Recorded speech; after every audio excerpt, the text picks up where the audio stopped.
रहमानिर्रहीम। अस्सलाम वालेकुम students. Electronics में आज हमारा टॉपिक है लॉजिक गेट्स। और इससे पहले हम इलेक्ट्रॉनिक्स के जितने भी सर्किट पढ़ चुके हैं उनमें ट्रांजिस्टर एज अ स्विच और मोनोस्टेबल मल्टी वाइब्रेटर, सिर्फ उनके अलावा जितने भी सर्किट्स हमने स्टडी किए हैं उन सब को एनालॉग इलेक्ट्रॉनिक सर्किट कहा जाता है। इलेक्ट्रॉनिक्स की बेसिकली दो बड़ी ब्रांचेस हैं। एक ब्रांच को कहा जाता है एनालॉग इलेक्ट्रॉनिक्स और दूसरी ब्रांच को कहा जाता है डिजिटल इलेक्ट्रॉनिक्स। अब डिजिटल नाम से जाहिर है कि ये डिजिट्स के साथ डील करती है, और ट्रांजिस्टर एज अ स्विच में या मल्टी वाइब्रेटर, जो मोनोस्टेबल मल्टी वाइब्रेटर हमने देखा कि ट्रांजिस्टर की आउटपुट या तो हाई थी या उसको लो कहा गया। हाई को आपने नंबर 1 से रिप्रेजेंट किया और लो को 0 से रिप्रेजेंट किया। इट मीन्स कि आपने जो सिग्नल्स हैं, वोल्टेज सिग्नल्स, उनको डिजिट्स के ज़रिए, नंबर्स के ज़रिए ज़ाहिर किया। इसलिए इलेक्ट्रॉनिक्स की उस ब्रांच को डिजिटल इलेक्ट्रॉनिक्स कहा जाता है। एनालॉग और डिजिटल में फ़र्क क्या होता है? एनालॉग का ताल्लुक़ होता है ऐसे वोल्टेज या ऐसे करंट से जो अपनी वैल्यू को कंटिन्यूसली चेंज करें। एनालॉग क्वांटिटी मींस वो क्वांटिटीज़ जो टाइम के साथ साथ कंटिन्यूसली क्या होते रहें, चेंज होती रहें, और एक वैल्यू से दूसरी वैल्यू तक पहुंचने के लिए उनको दरमियान में इनफाइनाइट लेवल्स का सहारा लेना पड़े। जैसे कि एसी वोल्टेज की आप एग्जांपल ले लीजिए, एसी वोल्टेज का ग्राफ है, तो इट मींस यहाँ पर वोल्टेज लेवल लेट्स सपोज 0 है, यहाँ पर है 1। 0 और 1 के दरमियान इनफाइनाइट लेवल्स हैं, 0.001, 0.002 या 0.00001, उससे 0.0002 एंड सो ऑन बढ़ते बढ़ते फिर आप 1 पे पहुंचेंगे। तो इट मीन्स कि आपने एक लेवल से जब दूसरे लेवल तक जाना है तो दरमियान में बहुत सारे यानी वैल्यूज़ मौजूद हैं। डिजिटल का ताल्लुक़ होता है डिस्क्रीट वैल्यूज़ के साथ। अब डिस्क्रीट का मतलब होता है वो वैल्यूज़ जो एक दूसरे से मुख्तलिफ हों और वाज़े हों। मसलन हमने वहाँ पर ये देखा कि वोल्टेज या 0 होता था या 1 होता था, तो ये 0 लेवल है, ये 1 लेवल है, ये लो लेवल है, ये हाई लेवल है, बड़ी इजीली आप पहचान सकते हैं। अब डिजिटल इलेक्ट्रॉनिक्स जो है वो ऐसे सर्किट्स के ऊपर बेस करता है जो सिर्फ़ और सिर्फ 2 लेवल्स के साथ क्या करते हैं, डील करते हैं। जैसे कि मैंने आपको एक एग्जांपल दी थी, यहाँ पर दोबारा से जो है वो मैं एग्जांपल रिपीट करता हूँ। बल्ब क्या हो सकता है? ऑन हो सकता है या ऑफ हो सकता है। सिमिलरली अगर आप एक क्वेश्चन करते हैं मैथमेटिक्स का, या वो ट्रू होगा या वो फॉल्स होगा। यानी फ़र्ज़ करें मैं लिख देता हूँ 6 + 3 = 8 मैं लिखता हूँ, ठीक है, तो आप कहेंगे ये फॉल्स है। और अगर मैं लिख दूँ 6 + 3 = 9 तो आप कहेंगे ये ट्रू है। तो इट मीन्स कि आप जो है वो या इस तरह से कहेंगे ट्रू और या इसको फॉल्स कहेंगे। यानी जस्ट 2 ही पॉसिबिलिटीज़ जहाँ पर हैं, या आप कहेंगे हाई या लो, 1 और 0, ठीक है, हाई या लो, इस तरह से आप रिप्रेजेंट करते हैं। तो ऐसे तमाम सर्किट्स जो 2 लेवल के ऊपर बेस्ड हैं उनको जो है वो डिजिटल सर्किट्स कहा जाता है। अब जो लॉजिक गेट्स हैं ये भी डिजिटल सर्किट्स के बिल्डिंग ब्लॉक्स हैं। यानी जो 99% डिजिटल सर्किट्स होते हैं वो लॉजिक गेट्स और लॉजिक सर्किट्स के ऊपर जो है वो क्या होते हैं, मुश्तमिल होते हैं। तो आज हम पहले जो है वो लॉजिक गेट्स की एग्जांपल ले लेते हैं कि लॉजिक गेट्स होते क्या चीज़ हैं, और फिर इनकी टाइप्स और कुछ जो है बेसिक लॉजिक गेट्स के बारे में आज स्टडी करते हैं, और नेक्स्ट लेक्चर में इसको हम कंप्लीट करेंगे। तो लॉजिक गेट्स, सबसे पहले लॉजिक गेट्स क्या हैं? These are electronic circuit which implement different logic functions. Different किस्म के जो लॉजिक फंक्शंस होते हैं उन लॉजिक फंक्शंस को इम्प्लीमेंट करने के लिए आप इनको इस्तेमाल करते हैं। जैसे मैंने एक फंक्शन यहाँ पर लिखा था 6 + 3, ये एक मैथमेटिकल फंक्शन है, एडिशन का फंक्शन है, तो ये लॉजिक फंक्शन ही कहलाता है, ये तो अलजेब्रिक फंक्शन जो है वो कहलाता है। इस तरह डिवीजन है, सब्ट्रैक्शन है। लॉजिक फंक्शन जो होते हैं वो होते हैं जो लॉजिकली जो है वो लेवल्स के साथ डील करते हैं, लॉजिक लेवल्स के साथ। लॉजिक लेवल दो ही हैं, या हाई लेवल है या क्या है, लो लेवल है। और लॉजिक में किसी एक स्टेट में ही आप रह सकते हैं। ये नहीं हो सकता कि कोई स्टेटमेंट जो है वो हाफ़ ट्रू और हाफ़ फॉल्स हो, ऐसी पॉसिबिलिटी जो है वो नहीं है। अब लॉजिक फंक्शंस कौन कौन से हैं? लॉजिक फंक्शन को 3 कैटेगरीज़ में डिवाइड किया हुआ है, और उन्हीं की वजह से हमने लॉजिक गेट्स को भी 3 गेट्स में जो है वो डिवाइड कर दिया, 3 कैटेगरीज में डिवाइड कर दिया है। पहली कैटेगरी उनको कहा जाता है बेसिक गेट्स या इनको फंडामेंटल गेट्स भी कहा जाता है। दूसरी कैटेगरी उनको कहा जाता है यूनिवर्सल गेट्स, ठीक है, तो ये दूसरी कैटेगरी आ गई। और जो तीसरी कैटेगरी है उनको कहा जाता है एक्सक्लूसिव गेट्स। तो ये 3 बड़ी बड़ी कैटेगरीज हैं। अब बेसिक गेट्स की तादाद जो है वो 3 है, यूनिवर्सल गेट्स की तादाद जो है वो 2 है, और एक्सक्लूसिव गेट्स की तादाद भी जो है वो 2 है। जो बेसिक गेट्स हैं या बेसिक फंक्शंस हैं वो कौन कौन से हैं? पहला फंक्शन बेसिक, उसे कहा जाता है ओर फंक्शन। और जो गेट या जो इलेक्ट्रॉनिक सर्किट इस ओर फंक्शन को इम्प्लीमेंट करेगा उसको क्या कहा जाएगा? और गेट। दूसरा जो है फंक्शन बेसिक वो है एंड फंक्शन, और इसको क्या कहा जाएगा? जो सर्किट इसको इम्प्लीमेंट करेगा उसको एंड गेट कहा जाएगा। और तीसरा जो बेसिक फंक्शन होता है वो नॉट या इन्वर्जन होता है, और इसको इम्प्लीमेंट करने के लिए जो सर्किट इस्तेमाल किया जाता है वो है नॉट गेट। तो ये तो 3 बेसिक गेट्स आपके सामने आ गए। अब आपने क्या करना है कि नॉट एक स्पेशल प्रॉपर्टी है, आप नॉट को और के साथ मिला देंगे तो वो क्या बन जाएगा? नॉर गेट बन जाएगा, ठीक है। एन मीन्स नॉट और जो है वो और के लिए, ये नॉर गेट बन गया। उसके बाद नॉट को एंड गेट से जो है वो मिला दें तो ये क्या बन जाएगा? ये नैंड गेट जो है वो बन जाएगा। तो ये आपके पास जो है वो टोटल। तीसरी जो कैटेगरी है ये यूनिवर्सल गेट, इन दोनों को यूनिवर्सल गेट कहा जाता है। यानी कोई से 2 बेसिक फंक्शन जो है वो आप मिला दें, ठीक है, यानी इन दोनों बेसिक फंक्शन को नॉट के साथ 1 बाय 1 मिला दें तो वो यूनिवर्सल गेट बन जाते हैं। और तीसरी कैटेगरी जो है एक्सक्लूसिव गेट। और गेट का एक एक्सक्लूसिव, उसे कहा जाता है एक्सक्लूसिव और गेट।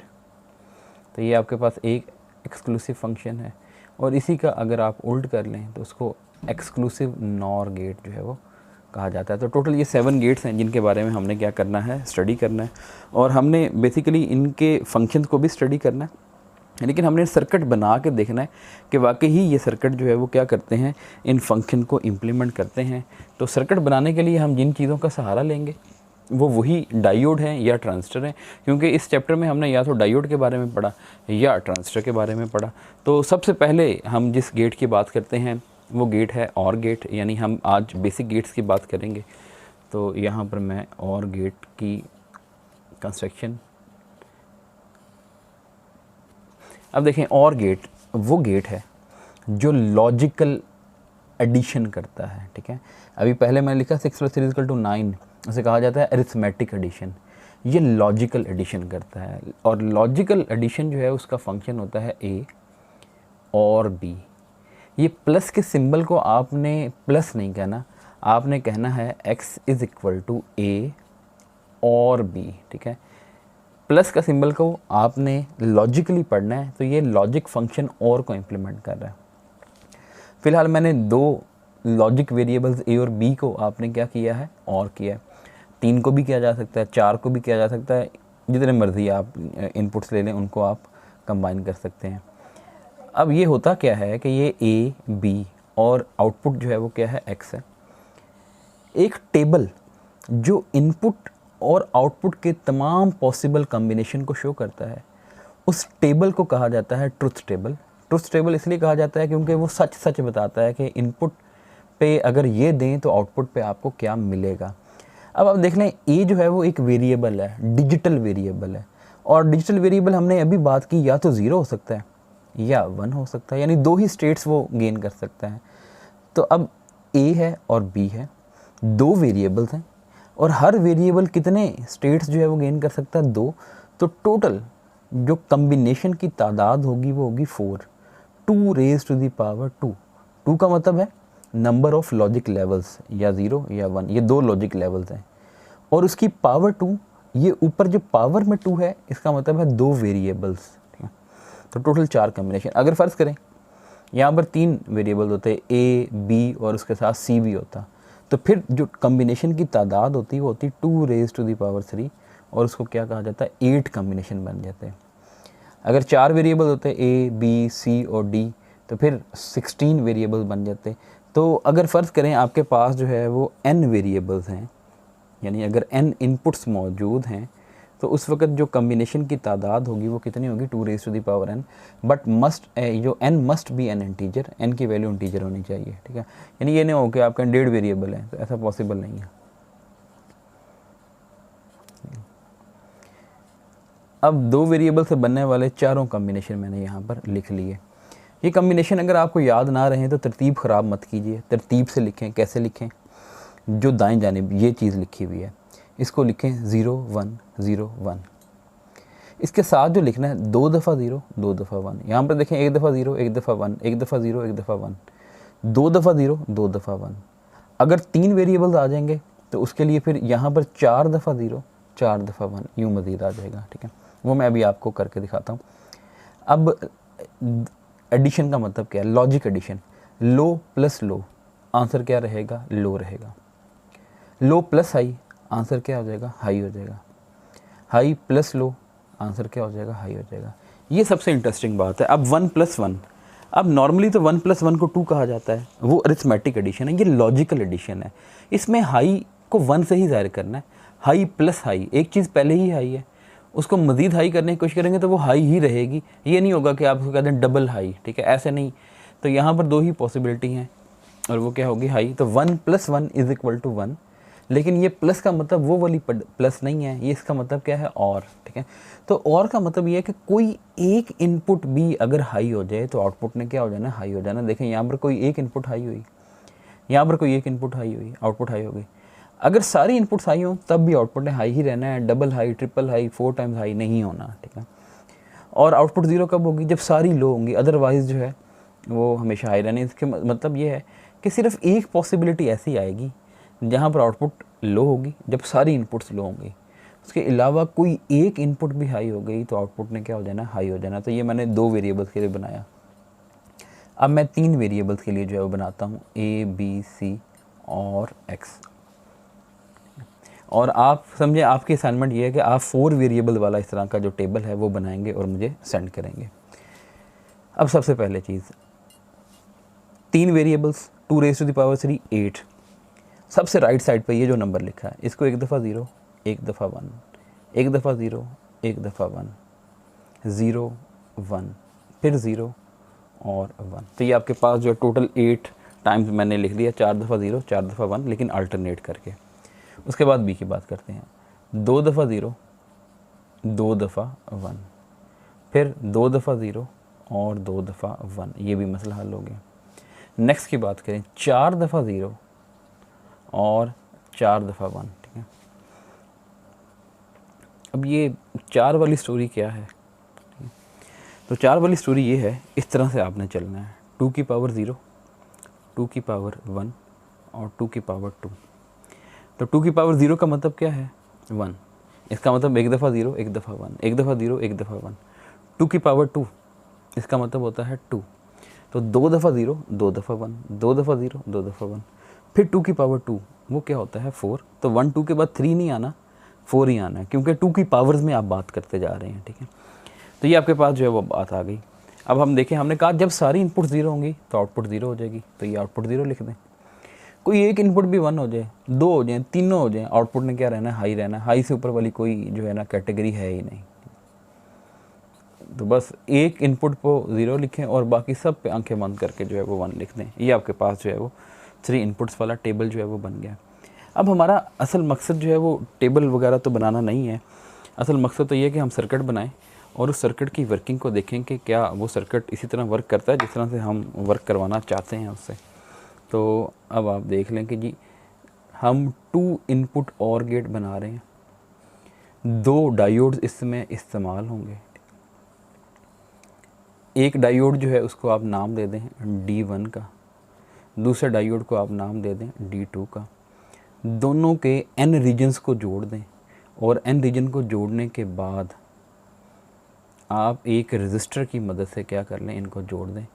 यहाँ से आपको क्या मिलेगी, आउटपुट, जिसको X कहा जाएगा। यहाँ पर आपने इनपुट देनी है A और B। इनपुट को या 0 किया जा सकता है या क्या किया जा सकता है, 1 किया जा सकता है।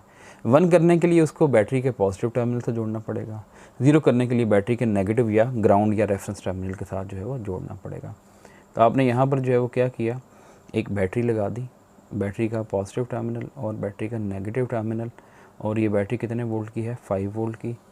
बैटरी का लोअर टर्मिनल जो है वो आप क्या कर दें, ग्राउंड कर दें, रेफरेंस के तौर पे इस्तेमाल करें। अब आप अगर इस पॉइंट को इसके साथ जोड़ देंगे तो A1 हो जाएगा, और अगर इस पॉइंट को आप इधर जोड़ देंगे तो A0 हो जाएगा। B पॉइंट को अगर आप इसके साथ जोड़ देंगे तो B1 हो जाएगा, और B को अगर इसके साथ जोड़ देंगे तो B क्या हो जाएगा, 0 हो जाएगा। तो इट मीन्स कि आपने A और B वाले टर्मिनल के ऊपर वायर लगा लेनी है, एक स्विच लगा देना है। उस स्विच को या तो इधर मूव कर दें या इधर मूव कर दें। अगर 0 देना है तो ग्राउंड के साथ कनेक्ट कर दें, हाई देना है तो आप यहाँ पर इस पॉइंट के साथ जो है वो कनेक्ट कर दें। तो ये आपके पास सर्किट कंप्लीट हो गया। अब हम क्या काम करते हैं, हम यहाँ पर कम्बिनेशन बना लेते हैं A B, मैं यहाँ पर लिख देता हूँ D1, उसके बाद लिख देता हूँ D2, और यहाँ पर मैं जो है वो लिख देता हूँ X। वही 4 कम्बिनेशन जो है वो हम लिखते हैं। A का कम्बिनेशन A और B 0 0, ये 0, ये 1, ये 1, ये 0, ये 1 और 1। अब जब आप A और B दोनों को 0 कर देंगे, आपने यहाँ पर क्या कर दिया 0, यहाँ पर कर दिया 0, तो 0 0 करने का मतलब है जो P रीजन है वो लो वोल्टेज के साथ कनेक्ट हो गया। यहाँ पर भी जो P रीजन है वो लो वोल्टेज के साथ कनेक्ट हो गया। और हमने कहा था डायोड को अगर आपने फॉरवर्ड बाइस करना है, फॉरवर्ड बाइस करने के लिए P को आपने पॉजिटिव से जोड़ना होता था और N को नेगेटिव से जोड़ना होता था। यानी P को हाई वोल्टेज के साथ और N को लो वोल्टेज के साथ जोड़ना था। यहाँ पर तो N रीजन भी ये ग्राउंड हुआ हुआ है और P रीजन भी ग्राउंड हुआ हुआ है। इसका मतलब है यहाँ पर तो आप डायोड को फॉरवर्ड बाइस करने में नाकाम रहे। इसका मतलब है R1 भी रिवर्स बाइस है, सॉरी D1, और D2 भी क्या है, रिवर्स बाइस है। और रिवर्स बाइस डायोड में से कोई करंट नहीं गुजरता। इसका मतलब है ना कोई करंट इसमें से गुजरेगा, ना कोई करंट इसमें से गुजरेगा, और इस रजिस्टर में से गुजरने वाला करंट 0। और अगर रजिस्टर में कोई करंट नहीं गुजर रहा तो रजिस्टर के क्रॉस जो वोल्टेज है वो किसके बराबर होगा, वो 0 के, क्योंकि वोल्टेज जो होता है वो करंट मल्टीप्लाइड बाय रेजिस्टेंस होता है। तो करंट अगर 0 हो गया तो वोल्टेज भी क्या होगा, 0 होगा। नेक्स्ट, A को 0 करें, B को 1 करें। 1 करने का मतलब है आपने इसको 5 वोल्ट के साथ कनेक्ट करना है। अब A को आपने 0 कर दिया, A तो वही वाली सिचुएशन में है। इसका मतलब है जो D1 है ये रिवर्स्ड बाइस स्टेट में है, इसमें से कोई करंट नहीं गुजर रहा। लेकिन जो B है अब वो फॉरवर्ड बाइस हो गया, क्योंकि P पॉजिटिव से जुड़ गया और N जो है वो नेगेटिव या लो के साथ जो है वो जुड़ गया। इट मीन्स अब डायोड D2 जो है वो क्या है, फॉरवर्ड बाइस है। तो इस 5 वोल्ट वाली बैटरी में से करंट निकलेगा। करंट डायोड D1 में से होता हुआ इस पॉइंट पे पहुंचेगा। यहाँ पर 2 रास्ते हैं, या D1 में जाने का या इस रजिस्टर में आने का। अब D1 में तो जा नहीं सकता, D1 तो रिवर्स बाइस है इस वक्त, तो सारा करंट कहाँ पर चला जाएगा, इस रजिस्टर में। और रजिस्टर में अगर करंट आएगा तो इसका मतलब है वोल्टेज भी रजिस्टर के क्रॉस डेवलप होगा। अब फ़र्ज़ कर लें कि आपने इनपुट पे दिया 5 वोल्ट, जो कि हमने लिखा 5 वोल्ट। आगे लगा हुआ सिलिकॉन का डायोड। आप जानते हैं सिलिकॉन का डायोड जब फॉरवर्ड बाइस होता है तो वो बैरियर पोटेंशियल जो है वो कितना जो है वो ज़ाया करता है, वो ज़ाया करता है 0.7। 5 में से 0.7 माइनस हुआ तो आउटपुट पे आपको मिलेगा 4.3। और 2 वोल्ट से लेके 5 वोल्ट तक हाई समझा जाता है नॉर्मल सिचुएशन में, और 0 वोल्ट से लेके 0.8 वोल्ट तक जो है वो क्या समझा जाता है, लो। तो 4.3 हाई स्टेट में कंसिडर किया जाएगा, क्योंकि वो 2 से 5 वाली रेंज में आ रहा है। तो इट मीन्स आउटपुट जो है वो क्या हो जाएगी, हाई आ जाएगी। उसके बाद उल्ट कर दें, A को 1 कर दें, B को 0। ये B को आपने किया 0, A को किया आपने 5 वोल्ट। तो अब क्या हुआ कि जो A है उसकी वजह से D1 जो है वो क्या हो जाएगा, फॉरवर्ड बाइस हो जाएगा, क्योंकि आपने 5 वोल्ट दिया, हाई वोल्टेज दे दिया P रीजन के ऊपर, N पे लो वोल्टेज है। और जो D2 है वो क्या होगा, रिवर्स बाइस हो गया। अब D2 में से तो कोई करंट पास नहीं करेगा, अलबत्ता इस टर्मिनल से D1 में करंट होता हुआ इधर गुजरेगा, इधर से R में जाएगा, और आउटपुट पे आपको 4.3 मिल जाएगा, क्योंकि 5 में से 4.3 जो है 0.7 जो है वो डायोड इस्तेमाल कर चुका होगा। और जब दोनों को हाई कर देंगे तो उस वक्त दोनों ही डायोड क्या हो जाएंगे, फॉरवर्ड बाइस हो जाएंगे। यहाँ पर भी तो कुछ करंट D1 में से इधर पहुँचेगा, कुछ करंट D2 में से इधर पहुँचेगा, और ये दोनों करंट मिल के जो है वो इधर चले जाएंगे, और यहाँ पर आपको हाई वोल्टेज जो है वो 4.3 वोल्ट अवेलेबल होगा। तो इट मीन्स कि आप जो है इसको वेरीफाई कर चुके हैं। अगर आपको कहा जाता है कि 3 इनपुट वाला गेट चाहिए तो कोई ऐसा नया इशू नहीं है। यहाँ पर आपने 2 डायोड लगाए हैं, तब आपको क्या करना पड़ेगा, 3 डायोड जो है वो इस्तेमाल करने पड़ेंगे। यानी आप जो है वो यहाँ पर पहला डायोड इस्तेमाल कर लें, दूसरा डायोड जो है वो इस्तेमाल कर लें, और फिर ये तीसरा डायोड इस्तेमाल कर लें। ठीक है, इस पॉइंट को A कह दें, इस पॉइंट को B कह दें और इस पॉइंट को C कह दें। तीनों के N रीजन को कनेक्ट करें और N रीजन को कनेक्ट करने के बाद यहाँ पर एक रेजिस्टर लगा दें और यहाँ पर फिर वही चीज़ कि आपने रेजिस्टर का नीचे वाला टर्मिनल ग्राउंड करना है और यहाँ पर वो 5 वोल्ट की एक बैटरी लगानी है। तो इस बैटरी के थ्रू आप A B C को 1 या 0 कर सकते हैं। तो ये आपके पास जो है वो 3 इनपुट वाला सर्किट आ जाएगा। 4 वाला बनाना है तो एक और डायोड यहाँ पर लगाएं, तो 4 डायोड को इकट्ठा कर दें। तो इस तरह से आप जो है बहुत सारे जो है वो और गेट बना सकते हैं। जितनी इनपुट का गेट आपको कहा जाए उतने डायोड आप बस ले लें।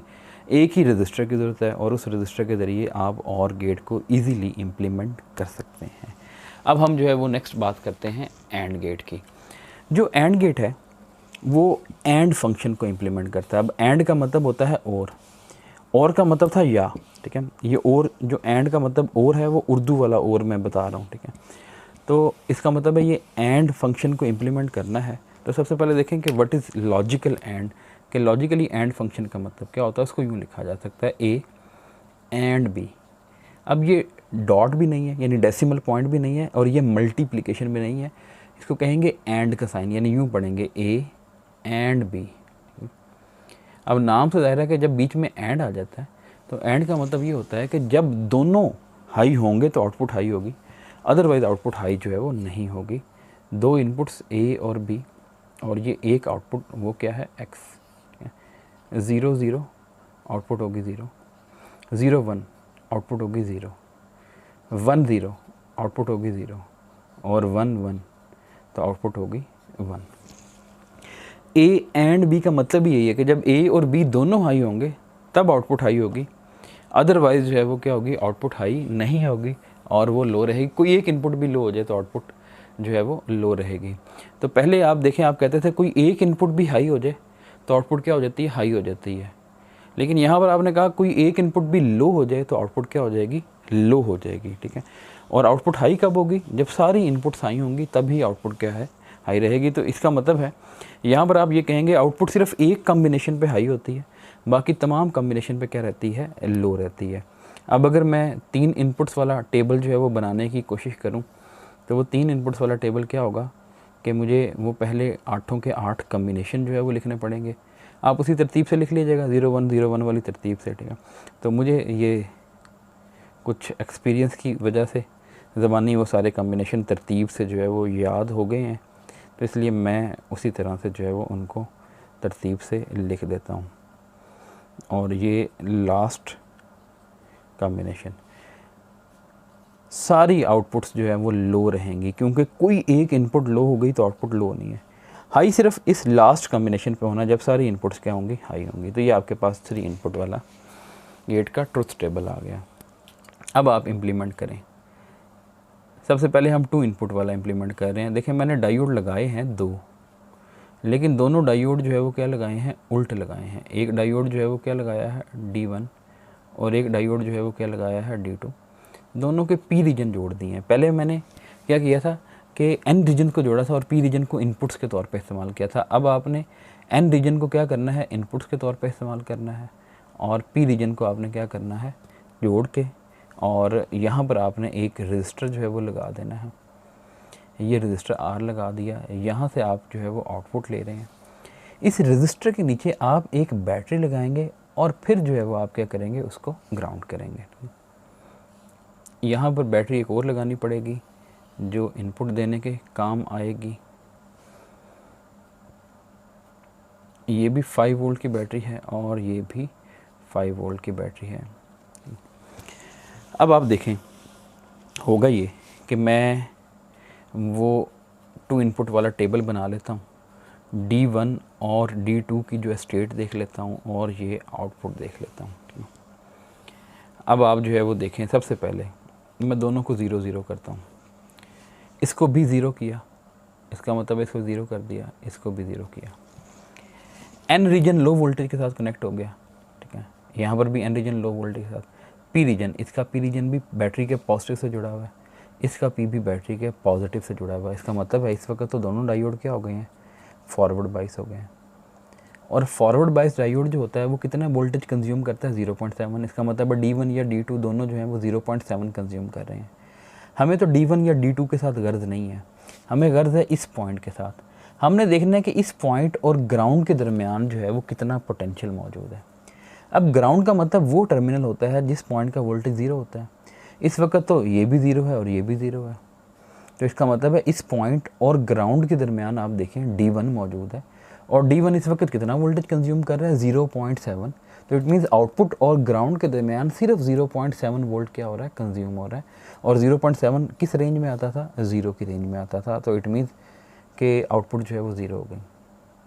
अब आप जो है वो नेक्स्ट कॉम्बिनेशन 0 1, ये 0 कर दें, इधर 1 कर दें, इधर 1 करने का मतलब है 5 वोल्ट। अब जो D2 है ये तो सीधी सी बात है रिवर्स बाइस हो गया, क्योंकि इसके एन रीजन पे भी 5 वोल्ट और पी रीजन पे भी 5 वोल्ट। कोई पोटेंशियल डिफरेंस ही नहीं है जिसकी वजह से ये फॉरवर्ड बाइस हो सके, तो इसमें से तो करंट नहीं गुजर रहा। उसके बाद D1 वो अभी भी फॉरवर्ड है, क्योंकि A 0 है, और A अगर 0 है तो इस पॉइंट और ग्राउंड के दरमियान कितना वोल्टेज होगा, 0.7। तो इसका मतलब है कि D1 अभी भी फॉरवर्ड बाइस है, और आउटपुट टर्मिनल और ग्राउंड टर्मिनल के दरमियान कितना वोल्टेज आपको मिल रहा है, वो आपको सिर्फ और सिर्फ मिल रहा है 0.7 वोल्ट, और वो लो वोल्टेज की रेंज में आता है। 1 और 0, यहाँ पर आप 5 वोल्ट कर दें, यहाँ पर आप 0 कर दें, इसका मतलब यहाँ पर आप ग्राउंड कर दें। अब आप देखेंगे D2 जो है वो फॉरवर्ड बाइस हो गया, और जो D1 है वो रिवर्स बाइस है। अब आउटपुट और ग्राउंड, ये आउटपुट और ये ग्राउंड के दरमियान D2 है, और D2 फॉरवर्ड बाइस है कि 0.7 वोल्ट दे रहा है, तो इसका मतलब है वो 0 या लो वोल्टेज की रेंज में कंसिडर होगा। लास्ट पे दोनों इनपुट्स को क्या कर दें, 1 1 कर दें, दोनों डायोड ही क्या हो जाएंगे, रिवर्स बाइस हो जाएंगे। ये वाला डायोड भी रिवर्स बाइस हो जाएगा, और ये वाला डायोड भी रिवर्स बाइस हो जाएगा। अब इसका मतलब है ना तो इधर से इस साइड पे करंट जा सकता है, ना इस साइड पे करंट जा सकता है। अब आपने आउटपुट लेनी है इस पॉइंट और ग्राउंड के दरमियान, क्योंकि अब ग्राउंड यहाँ पर है, इधर कह लें या इधर कह लें। अक्सर बच्चे पूछते हैं कि सर आपने ये दरमियान में जो है वो क्यों ये ग्राउंड लिया हुआ है। भाई ये पूरी की पूरी वायर पे किसी भी जगह पे ग्राउंड लगा देना, उसका एक ही मतलब होगा। मतलब मैं अगर यहाँ पर ग्राउंड लगा दूंगा और इधर हटा दूंगा, उसका भी वही मतलब है। यहाँ पर ग्राउंड करके इधर हटा दूंगा तो उसका भी वही मतलब है। बस वो हम खूबसूरती पैदा करने के लिए दरमियान में एक ग्राउंड लगा देते हैं। इसका मतलब यही है कि ये पूरी की पूरी वायर लेफ़्ट से लेके राइट तक हर पॉइंट का पोटेंशियल जो है वो कितना है, 0 है। अब आपको देखना है कि ये आउटपुट टर्मिनल और ग्राउंड के दरमियान टोटल कितना वोल्टेज है। अब आउटपुट और ग्राउंड के दरमियान इस वक्त 2 चीज़ें हैं, एक है रजिस्टर और एक है बैटरी। रजिस्टर में से तो कोई करंट गुजर नहीं रहा, क्योंकि डायोड क्या है, रिवर्स बाइस है। अगर करंट गुजरता तो निकलना तो यहीं से था, इस बैटरी से निकल के इस साइड पे यूँ जाना था। तो ये दोनों डायोड तो नाराज़ हैं, रिवर्स बाइस हैं, इसमें तो करंट जा नहीं सकता। इसका मतलब है करंट तो पास ही नहीं कर रहा है। इसका मतलब है रजिस्टर के क्रॉस कितना वोल्टेज है, 0 वोल्ट। अब इस पॉइंट और ग्राउंड के दरमियान 2 चीज़ें लगी हुई हैं, एक 0 वोल्ट कंज्यूम कर रहा है, दूसरे के पास 5 वोल्ट है। दोनों को ऐड कर दें, आंसर क्या आ जाएगा, 5 वोल्ट। और 5 वोल्ट का मतलब है हाई, यानी आउटपुट क्या आ जाएगी, हाई आ जाएगी। तो इट मीन्स कि आप किसी भी कम्बिनेशन को 1 बाय 1 अप्लाई करने के बाद डायोड की स्टेट्स को ध्यान में रखें, और डायोड की स्टेट्स को ध्यान में रख के आप क्या कर सकते हैं, इजीली चेक कर सकते हैं कि आउटपुट जो है वो हमारे इस ट्रुथ टेबल को क्या कर रही है, सेटिस्फाई कर रही है। तो ये हमारा एंड गेट जो है वो क्या हो गया, वेरीफाई हो गया। लास्ट हमारा जो है वो है नॉट गेट, जो बेसिक गेट है। नॉट गेट एक वाहिद ऐसा गेट है जिसकी एक ही इनपुट होती है और एक ही आउटपुट होती है, यानी unique input and unique output. और जो आउटपुट होती है वो इनपुट का कंप्लीमेंट होती है। ये बार का सिंबल जो है वो कंप्लीमेंट को शो कर रहा है। कंप्लीमेंट का मतलब है कि ये लो को हाई में कन्वर्ट कर देता है और हाई को लो में कन्वर्ट करता है, इसलिए इसको इन्वर्टर भी कहा जाता है, कि ये सिग्नल की स्टेट को इन्वर्ट कर देता है, उल्ट कर देता है। अब आप इसका ट्रूथ टेबल अगर आप देखेंगे तो उसमें सिर्फ एक ही इनपुट मौजूद है, और वो या 0 हो सकती है या 1 हो सकती है। ये 0 को 1 में कन्वर्ट कर देगा और 1 को किस में कन्वर्ट कर देगा, 0 में कन्वर्ट कर देगा। अब आप जो है उसका सर्किट जो है वो ड्रॉ करें। इसका सर्किट जो है वो आप ड्रॉ कर सकते हैं इस तरह से कि एमीटर को आपने कर दिया कॉमन, इसमें ट्रांजिस्टर यूज़ हो रहा है आप देख लें, और इसकी बेस के साथ आपने लगा दिया रजिस्टर। मैंने ये NPN ट्रांजिस्टर जो है वो यूज़ किया। यहाँ पर आप वोल्टेज दे दें प्लस VCC जो कि किसके बराबर है 5 वोल्ट के, और यहाँ पर आपने इनपुट देनी है जिसको आपने नाम दे देना है किसका A का, और वो इनपुट किसके ज़रिए देंगे, एक बैटरी के ज़रिए देंगे। यहाँ पर वही बैटरी लगा दें 5 वोल्ट। अगर आप इनपुट हाई करना चाहते हैं तो इस पॉइंट को इससे जोड़ दें, और अगर इनपुट लो करना चाहते हैं तो इस पॉइंट को खाली छोड़ दें या इधर ग्राउंड के साथ जो है वो कनेक्ट कर दें, और यहाँ से आपको आउटपुट मिलेगी। ये आपकी आउटपुट टर्मिनल है। इसका मतलब है आउटपुट टर्मिनल मिलेगी इस X पे और ग्राउंड के दरमियान। इसका मतलब है ये इन दोनों टर्मिनल के दरमियान हमें मिलेगी आउटपुट। और आप जानते हैं कि ये टर्मिनल कलेक्टर के साथ जुड़ा हुआ है, ये टर्मिनल एमीटर के साथ जुड़ा हुआ है। तो आउटपुट वोल्टेज एक्चुअली में वो वोल्टेज है जो कलेक्टर और एमीटर के दरमियान आ रहा है। अब मैं यहाँ पर लिबर्टी लूँगा उस टॉपिक की जो हमने लास्ट पढ़ा था, ट्रांजिस्टर एज अ स्विच, के ट्रांजिस्टर को स्विच के तौर पे इस्तेमाल करें। और आप जानते हैं कि ट्रांजिस्टर की जो आउटपुट होती है VCE वो किसके बराबर होती है, वो होती है VCC माइनस ICRC। अब फ़र्ज़ कर लेते हैं A को आपने कर दिया 0। जब A को 0 किया तो ये जो ट्रांजिस्टर है ये क्या हो गया, ये हो गया कट ऑफ। और कट ऑफ होने का मतलब है कि इसकी बेस में दाखिल होने वाला करंट जो है वो कितना है 0। बेस करंट अगर 0 होगा तो कलेक्टर करंट कितना होगा 0 होगा। और अगर कलेक्टर करंट 0 हो, यहाँ पर IC की जगह 0 पुट करें, जो VCE है वो किसके बराबर हो जाएगा, VCE should be equal to VCC। VCE output voltage है जिसको आपने फ़िलहाल किस चीज़ से ज़र किया हुआ है, X is equal to VCC। VCC कितने वोल्ट है 5 वोल्ट, और 5 वोल्ट को आप हाई वाली कैटेगरी में कंसिडर करते हैं। तो इट मीन्स के A को 0 दिया तो X की वैल्यू क्या आ गई 1 आ गई, यानी यहाँ पर 0 वोल्ट देंगे तो यहाँ पर आउटपुट पे क्या आ जाएगा 5 वोल्ट आ जाएगा आपके पास, ठीक है। और अब आप देखें कि इसने सिग्नल को इन्वर्ट कर दिया। तो क्या हमने कॉमन एमीटर एम्पलीफायर जब बनाया था तो ये नहीं कहा था कि इनपुट और आउटपुट के दरमियान 180 का फेस शिफ्ट आता है, कि इनपुट पे अगर पॉजिटिव साइकिल हो तो आउटपुट पे नेगेटिव साइकिल आता है। तो ये कॉमन एमीटर की ही जो है वो बरकत है कि जो इनपुट को क्या करता है आउटपुट में कन्वर्ट करते वक्त सिग्नल के लेवल को क्या कर देता है, उल्टा देता है। इसलिए इसको नॉट गेट में क्या किया जाता है, यूज़ किया जाता है। दूसरी चीज़, अगर A की वैल्यू 1 कर दें, इट मीन्स कि आपने इस टर्मिनल को इधर जोड़ दिया, तो इस वक्त सर्किट में बहुत ज़्यादा करंट गुजरेगा। और अगर आप बेस में करंट जो है वो आप जानते हैं एक minimum base current IB minimum से बढ़ा दें तो उस वक्त ट्रांजिस्टर कौन से रीजन में चला जाता है, सैचुरेशन में। और IB मिनिमम की वैल्यू आप सब जानते हैं कि IB मिनिमम की वैल्यू आपने निकाली थी, वो थी IC सैचुरेशन, यानी minimum current required to saturate the transistor divided by beta. तो अगर IB की वैल्यू आप इससे ज़्यादा ऐड कर देंगे, और IB की वैल्यू इससे ज़्यादा ऐड करने के लिए ज़रूरी है कि आप RB छोटा लगाएं। RB छोटा लगाएंगे तो ऑटोमेटिकली बेस में ज़्यादा करंट दाखिल होगा। तो IB must be greater than IC saturation over beta DC। और जब आप ये काम करेंगे तो उस वक्त ट्रांजिस्टर जो है वो सैचुरेशन में चला जाएगा। और सैचुरेशन के लिए जो कलेक्टर और एमीटर के दरमियान जो वोल्टेज होता है वो होता है VCE saturation is equal to VCC minus IC saturation divide multiplied by RC। अब IC सैचुरेशन किसके बराबर था, IC सैचुरेशन बराबर था VCC ओवर RC। आप यहाँ पर IC सैचुरेशन की जगह पुट कर दें VCC over RC multiplied by RC से कैंसिल, VCC माइनस VCC, तो आंसर कितना आ गया 0 वोल्ट। और आउटपुट को आपने क्या नाम दे दिया है X का, 0 मीन्स 0, तो इट मीन्स इनपुट पे आपने 1 दिया तो आउटपुट पे आपके पास क्या मिल रहा है 0 मिल रहा है। ये कॉम्बिनेशन भी वेरीफाई हो गया, ये कॉम्बिनेशन भी वेरीफाई हो गया। तो इस तरह से आप इजीली इनपुट और आउटपुट को क्या कर सकते हैं, वेरीफाई कर सकते हैं, और लॉजिक गेट्स को आप इम्प्लीमेंट कर सकते हैं। इसमें से कोई भी बात पूछने वाली है तो वो आप मुझसे पूछ सकते हैं। अपना ख्याल रखिएगा। अल्लाह हाफ़िज़।